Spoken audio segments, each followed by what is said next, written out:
नमस्कार, आप देख रहे हैं जी उत्तर प्रदेश उत्तराखंड। मैं हूं आपके साथ दीपाली। शुरुआत बड़ी खबर से करते हैं। प्रयागराज से इस वक्त की बड़ी खबर है, राहुल की यात्रा में नहीं जाएंगे स्वामी प्रसाद मौर्य। न्याय यात्रा से स्वामी प्रसाद मौर्य ने दूरी बना ली है। आज यात्रा में शामिल नहीं होंगे स्वामी प्रसाद मौर्य। स्वामी प्रसाद मौर्य के शामिल होने की बात कही जा रही थी, अब राहुल गांधी की यात्रा से किनारा कर लिया है स्वामी प्रसाद मौर्य ने। तो ये काफी अटकलें थी एक दो दिन से कि स्वामी प्रसाद मौर्य राहुल गांधी की यात्रा में, भारत जोड़ो न्याय यात्रा में शामिल होंगे, लेकिन अब किनारा कर लिया है। मोहम्मद गुफरान हमारे साथ जुड़ चुके। गुफरान, क्या जानकारी मिल रही है, क्या वजह बताई जा रही है, या फिर ये अटकलें ही थी? देखिए, अटकलें इसको नहीं कह सकते, क्योंकि स्वामी प्रसाद मौर्य ने खुद ही कहा था कि राहुल गांधी की जो भारत जोड़ो न्याय यात्रा है उसमें वो प्रयागराज में शामिल होंगे।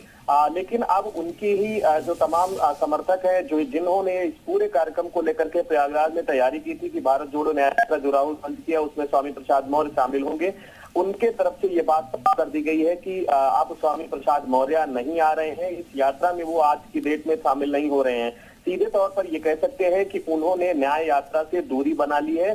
कल भी उनसे संपर्क करने की कोशिशें जो हैं वो की गई, आज भी की गई, लेकिन अभी इस पर उनका जो सीधे तौर पर कोई रिएक्शन नहीं है। लेकिन उनके तरफ से जो उनके समर्थक हैं, जिन्होंने इस न्याय यात्रा को लेकर के तैयारी की थी कि हजारों समर्थकों के साथ शामिल होंगे स्वामी प्रसाद मौर्य, उनकी तरफ से ये साफ कर दिया गया है कि स्वामी प्रसाद मौर्य आज की न्याय यात्रा में शामिल नहीं हो रहे हैं। यानी सीधे तौर पर उन्होंने राहुल गांधी की जो न्याय यात्रा है भारत जोड़ो, उससे अपने आप को दूर कर लिया है, किनारा कर लिया है। साफ तौर पर ये इसके सियासी मायने भी हैं, क्योंकि जिस तरीके से उन्होंने सीधे तौर पर कहा था कि भारत जोड़ो न्याय यात्रा में वो शामिल हो गया और समाजवादी पार्टी के राष्ट्रीय महासचिव पद से इस्तीफा देने के बाद उनकी तरफ से ये बातें सामने आई थी। लेकिन अब जब उनकी तरफ से राहुल गांधी की न्याय यात्रा से दूरी बनाई गई है, तो निश्चित तौर पर कुछ न कुछ अंदर खाने ऐसी बातें जरूर हुई हैं। यही वजह है कि उन्होंने आज की जो तारीख है उसमें न्याय यात्रा में वो शामिल नहीं हो रहे हैं।